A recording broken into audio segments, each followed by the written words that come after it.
Hello friends, I am Nisha from Nisa's kitchen. Welcome to our channel. ഇന്ന് നമ്മളിവിടെ ഉണ്ടാക്കാൻ പോകുന്നത് ഒരു ഈവനിങ് സ്നാക്കാണ്. Bread vegetable roll. വളരെ പെട്ടെന്ന് ഉണ്ടാക്കാൻ പറ്റുന്ന നല്ല ടേസ്റ്റുള്ള ഒരു 4 മണി പലഹാരമാണിത്. മറക്കാതെ ട്രൈ ചെയ്ത് നോക്കുക. ഇഷ്ടമായിട്ടുണ്ടെങ്കിൽ നമ്മുടെ ചാനൽ സബ്സ്ക്രൈബ് ചെയ്യണം. സബ്സ്ക്രൈബ് ചെയ്താൽ മാത്രം പോരാ, റെഗുലറായിട്ട് എല്ലാ അപ്ഡേറ്റ്സും കിട്ടാൻ ബെല്ലൈക്കൺ പ്രസ് ചെയ്യുക. ആവശ്യമായിട്ടുള്ള ഇൻഗ്രീഡിയൻറ്റ്: സാൻഡ്വിച്ച് ബ്രെഡ് 10 സ്ലൈസസ്, ഉരുളക്കിഴങ്ങ് ഒരെണ്ണം വലുത്, പുഴുങ്ങി തൊലി കളഞ്ഞ ശേഷം ഒന്ന് ഗ്രേറ്റ് ചെയ്തെടുത്തിട്ടുള്ളതാണ്. ഗ്രേറ്റ് ചെയ്യുകയോ അല്ലെങ്കിൽ പൊടിച്ചെടുക്കുകയോ ചെയ്യാം. ഇഞ്ചി ഒരു ചെറിയ കഷ്ണം പൊടിയായിട്ട് അരിഞ്ഞത്, 4 അല്ലി വെളുത്തുള്ളി പൊടിയായിട്ട് അരിഞ്ഞത്, പച്ചമുളക് 3 എണ്ണം ചെറുതായിട്ട് വട്ടത്തിൽ അരിഞ്ഞത്. ആവശ്യമായ വെജിറ്റബിൾസ്: ക്യാരറ്റ് ഒരെണ്ണത്തിൻ്റെ പകുതി ചെറുതായിട്ട് ഗ്രേറ്റ് ചെയ്തെടുത്തത്, സവോള ഒരെണ്ണം ചെറുത് പൊടിയായിട്ട് അരിഞ്ഞത്, കുറച്ച് ഫ്രഷ് മല്ലിയില, ക്യാബേജ് ഒരു ചെറിയ കഷ്ണം ചെറുതായിട്ട് അരിഞ്ഞെടുത്തത്, കാശ്മീരി മുളക് പൊടി 1 ടീസ്പൂൺ, മഞ്ഞൾപ്പൊടി 1/2 ടീസ്പൂൺ, കുരുമുളക് പൊടി 1/2 ടീസ്പൂൺ, ഗരം മസാല 1/4 ടീസ്പൂൺ, നല്ല ജീരകം 1/2 ടീസ്പൂൺ, വറുക്കാൻ ആവശ്യമായിട്ടുള്ള ഓയിൽ, ഉപ്പ് ആവശ്യത്തിന്. ഇനി പ്രിപ്പറേഷൻ നോക്കാം. ഞാനൊരു നോൺ സ്റ്റിക്കിൻ്റെ ചീനിച്ചട്ടി സ്റ്റൗവിൽ വെച്ചിട്ടുണ്ട്. ഇതിലേക്ക് നമുക്കൊരു 2 ടേബിൾ സ്പൂൺ ഓയിൽ ഒഴിച്ച് കൊടുക്കാം. ഓയിൽ ഇപ്പം നന്നായിട്ട് ചൂടായി വന്നിട്ടുണ്ട്. ഇതിലേക്ക് 1/2 ടീസ്പൂൺ നല്ല ജീരകം ചേർക്കാം. ഈ ജീരകം നന്നായിട്ടൊന്ന് പൊട്ടി വരണം.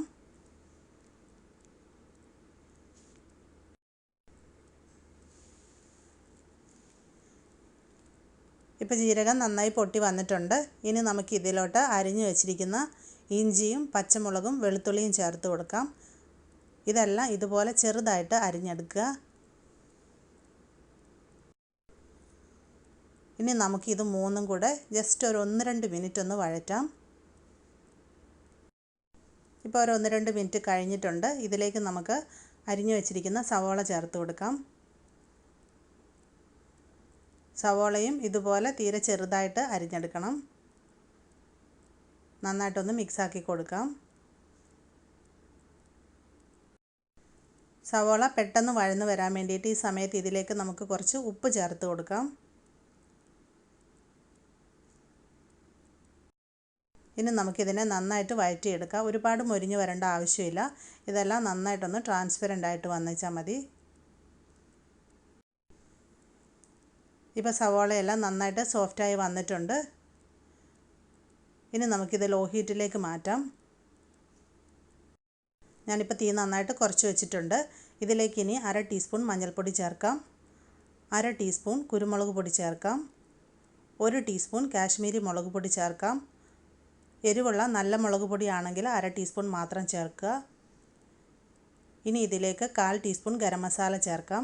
ഗരം മസാല വന്നിട്ട് ഓപ്ഷണലാണ്, ഇഷ്ടമുണ്ടെങ്കിൽ ചേർത്താൽ മതി. നല്ലൊരു ഫ്ലേവർ ഇതിന് കിട്ടാൻ വേണ്ടിയിട്ടാണ് ഞാൻ ഗരം മസാല അല്പം ചേർത്തത്. ഇനി നമുക്കൊരു 2-3 മിനിറ്റ് ഇതിനെ ലോ ഹീറ്റിലിട്ടിട്ട് നന്നായിട്ടൊന്ന് വഴറ്റാം.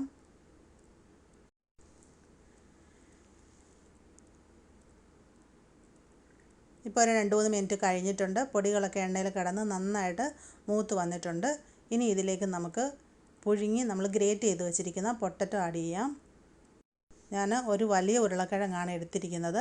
മീഡിയം സൈസിലുള്ളതാണെങ്കിൽ 2 എണ്ണം എടുക്കുക. ബാക്കി വെജിറ്റബിൾസിനേക്കാളും പൊട്ടറ്റോ ആണ് ഇതിൽ കൂടുതൽ വേണ്ടത്. ഇനി ഇതിലേക്ക് നമ്മൾ ഗ്രേറ്റ് ചെയ്ത് വെച്ചിരിക്കുന്ന ക്യാരറ്റും അതുപോലെ തന്നെ സവോള, മല്ലിയില, പിന്നെ നമ്മൾ അരിഞ്ഞു വെച്ചിരിക്കുന്ന ക്യാബേജ് ഇത്രയും ചേർത്ത് കൊടുക്കാം. നമ്മുടെ കയ്യിൽ അവൈലബിൾ ആയിട്ടുള്ള ബീൻസോ അല്ലെന്നുണ്ടെങ്കിൽ ബെൽ പെപ്പറോ ഇഷ്ടമുള്ള വെജിറ്റബിൾസ് നമുക്ക് ഇതിലോട്ട് ചെറുതായിട്ട് കട്ട് ചെയ്ത് ചേർക്കാവുന്നതാണ്. ഇനി നമുക്കിതെല്ലാം കൂടെ നന്നായിട്ട് മിക്സാക്കാം.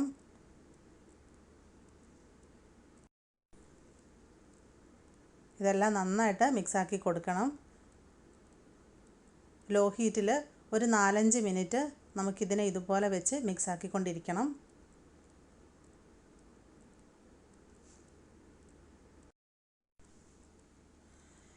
ഇപ്പോൾ ഒരു 4-5 മിനിറ്റോളം നമ്മളിതിനെ വഴറ്റി.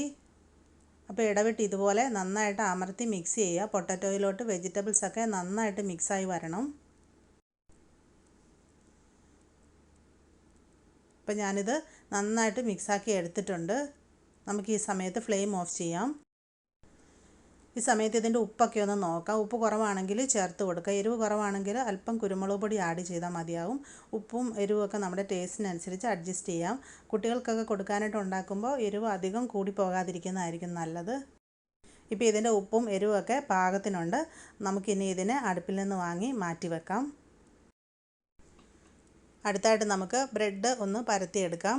അതിനായിട്ട് ഞാനിവിടെ സാൻഡ്വിച്ച് ബ്രെഡ് എടുത്തു വെച്ചിട്ടുണ്ട്. ഇതുപോലെ വലിപ്പമുള്ള സാൻഡ്വിച്ച് ബ്രെഡ് ആയിരിക്കും ഇങ്ങനത്തെ റോൾ ഉണ്ടാക്കാനായിട്ട് നല്ലത്. ഇതിൻ്റെ 4 സൈഡും നമുക്കൊന്ന് കട്ട് ചെയ്ത് മാറ്റാം.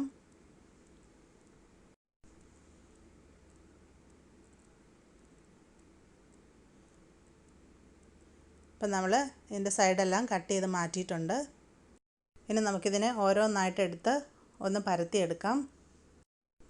ചപ്പാത്തിയൊക്കെ പരത്തുന്ന ആ പലക ഉപയോഗിച്ചിട്ട് ഇതുപോലെ നന്നായിട്ട് അമർത്തി ഇതിനെ പരത്തിയെടുക്കുക. ഇതിലേക്ക് ഈ സമയത്ത് നമ്മൾ വെള്ളമൊന്നും ചേർക്കുന്നില്ല. കനം കുറച്ച് മാക്സിമം വലിപ്പത്തിൽ ഇതിനെ പരത്തിയെടുക്കാം. നമ്മളങ്ങനെ പരത്തിയെടുക്കുമ്പോൾ ഒട്ടും ഇത് പൊട്ടിപ്പോകരുത്. ഇനി നമുക്കിതിൻ്റെ ഒരു ഭാഗത്തായിട്ട് നമ്മൾ റെഡിയാക്കി വെച്ചിരിക്കുന്ന പൊട്ടറ്റോ വെജിറ്റബിൾ മസാല ഇതുപോലെ വെച്ച് കൊടുക്കാം. ഒരു 1.5 ടേബിൾ സ്പൂൺ വെച്ചാൽ മതിയാവും. ഇനി നമുക്ക് ഈ മസാല ഈ ബ്രെഡിൻ്റെ ഉള്ളിൽ വെച്ചിട്ട് ഒന്ന് കവർ ചെയ്ത് ഇതുപോലെ മടക്കിയെടുക്കണം. ഇതിൻ്റെ വശത്തായിട്ട് അല്പം വെള്ളം ഇതുപോലെ ഒന്ന് വെച്ച് തൊട്ട് കൊടുത്ത് അമർത്തി കൊടുക്കണം.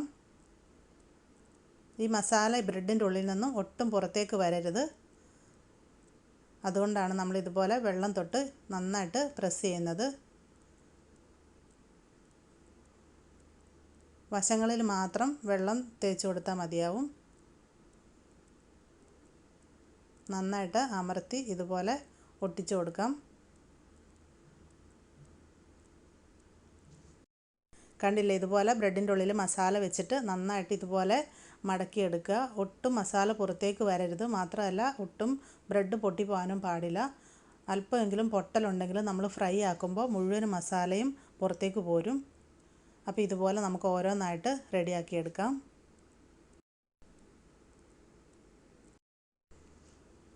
ഞാൻ അടുത്ത ബ്രെഡും കൂടെ എടുത്തു വെച്ചിട്ടുണ്ട്. ഇതിനെ നമുക്ക് നേരത്തെ ചെയ്തതുപോലെ തന്നെ ചപ്പാത്തി പലക ഉപയോഗിച്ച് നന്നായിട്ട് കനം കുറച്ച് പരത്തിയെടുക്കാം. ഇങ്ങനെ പരത്തിയെടുക്കാനായിട്ട് സാൻഡ്വിച്ച് ബ്രെഡായിരിക്കും ഏറ്റവും നല്ലത്. കനം കുറഞ്ഞിട്ടുള്ള സാധാരണ ബ്രെഡാണെന്നുണ്ടെങ്കിൽ നമ്മളിങ്ങനെ ചെയ്യുമ്പോൾ പൊട്ടിപ്പോവും. കുറേശ്ശെ വെള്ളം തൊട്ടിട്ട് ഇതുപോലെ നല്ല ടൈറ്റായിട്ട് ഇതിനെ കവർ ചെയ്തെടുക്കുക. വെള്ളം തൊട്ടിട്ട് അത്രയ്ക്ക് പെർഫെക്റ്റ് ആയിട്ട് ഇതിനെ ഇതുപോലെ ഫില്ല് ചെയ്യാൻ പറ്റുന്നില്ല എന്നുണ്ടെങ്കിൽ കുറച്ച് മൈദ കലക്കിയിട്ട് അത് വെച്ച് ഒട്ടിച്ചാൽ മതി. അല്ലെങ്കിൽ മുട്ടയുടെ വെള്ള വെച്ചിട്ടാണെങ്കിലും നമുക്ക് ഇതിനെ നന്നായിട്ട് ഒട്ടിച്ചെടുക്കാം. ഇതുപോലെ നമുക്ക് എല്ലാ ബ്രെഡ് കൊണ്ടും മസാല ഫില്ലിങ് തയ്യാറാക്കിയെടുക്കാം. ഫ്രൈയിങ്ങിനായിട്ട് ഞാൻ കുറച്ച് ഓയിൽ ഫ്രൈ പാനിൽ ഒഴിച്ച് സ്റ്റൗവിൽ വെച്ചിട്ടുണ്ട്. ഓയിൽ അധികം ഒഴിക്കേണ്ട ആവശ്യമില്ല. ഇതുപോലെ കുറച്ച് മതി. ഇപ്പോൾ ഓയിൽ നന്നായി ചൂടായിട്ടുണ്ട്. ഇതിലേക്ക് നമുക്ക് ബ്രെഡ് റോൾ ഓരോന്നായിട്ട് ഇട്ട് കൊടുക്കാം. അകറ്റി ഇട്ട് കൊടുക്കുക. ഓയിൽ നന്നായി ചൂടായതിന് ശേഷം മാത്രം ഇത് ഇട്ട് കൊടുക്കുക. അല്ലെന്നുണ്ടെങ്കിൽ ബ്രെഡ് വല്ലാതെ എണ്ണ വലിച്ചെടുക്കും. അപ്പോൾ നമുക്ക് കഴിക്കാൻ ബുദ്ധിമുട്ടായിരിക്കും. ഇത് മുഴുവനും ഇട്ട് കൊടുത്തതിന് ശേഷം മീഡിയം ഹീറ്റിലിട്ടിട്ട് ഫ്രൈ ആക്കിയെടുക്കാം. ഇപ്പോൾ ഇതിൻ്റെ വൺ സൈഡ് മൊരിഞ്ഞ് വന്നിട്ടുണ്ട്. നമുക്കിതിനെ മറിച്ചിട്ട് കൊടുക്കാം. മറിച്ചിട്ട് കൊടുത്തതിന് ശേഷം ഇത് ലോ ഹീറ്റിലേക്ക് മാറ്റി വേണം ഫ്രൈ ചെയ്യാനായിട്ട്. കാരണം ബ്രെഡ് ആയതുകൊണ്ട് തന്നെ ചൂട് കൂടുതലാണെന്നുണ്ടെങ്കിൽ പെട്ടെന്ന് ഇതിൻ്റെ പുറകുവശം കരിഞ്ഞു പോകും.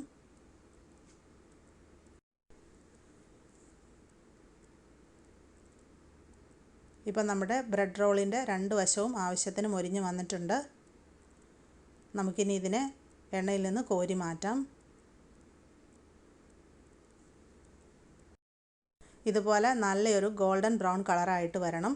നമുക്കിനി ഇതിനെ നേരെ ടിഷ്യൂ പേപ്പറിലേക്ക് ട്രാൻസ്ഫർ ചെയ്യാം. എക്സസ് ആയിട്ടുള്ള ഓയിലൊക്കെ അപ്പോൾ ടിഷ്യൂ പേപ്പർ വലിച്ചെടുത്തോളും.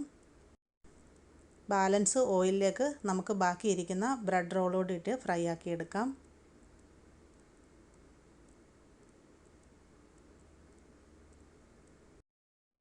എല്ലാവർക്കും ഈ വെജിറ്റബിൾ ബ്രെഡ് റോളിൻ്റെ റെസിപ്പി ഇഷ്ടമായിട്ടുണ്ടാകുമെന്ന് കരുതുന്നു. ഇതിനെ ചൂടോടെ നമുക്ക് ചായക്കൊപ്പം സെർവ് ചെയ്യാം.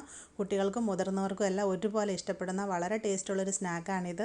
കുട്ടികൾക്കൊക്കെ പൊതുവെ വെജിറ്റബിൾ കഴിക്കാൻ മടിയാണല്ലോ. അപ്പം അവരെ വെജിറ്റബിൾ കഴിപ്പിക്കാൻ കൂടെ നമുക്ക് വളരെ യൂസ്ഫുൾ ആയിട്ടുള്ള ഒരു പലഹാരമാണിത്. അപ്പോൾ എല്ലാവരും ട്രൈ ചെയ്ത് നോക്കുക. ഇഷ്ടപ്പെട്ടാൽ വീഡിയോയുടെ ലിങ്ക് നിങ്ങളുടെ ഫ്രണ്ട്സുമായിട്ടും ഫാമിലിയായിട്ടും ഷെയർ ചെയ്ത് കൊടുക്കാൻ മറക്കരുത്.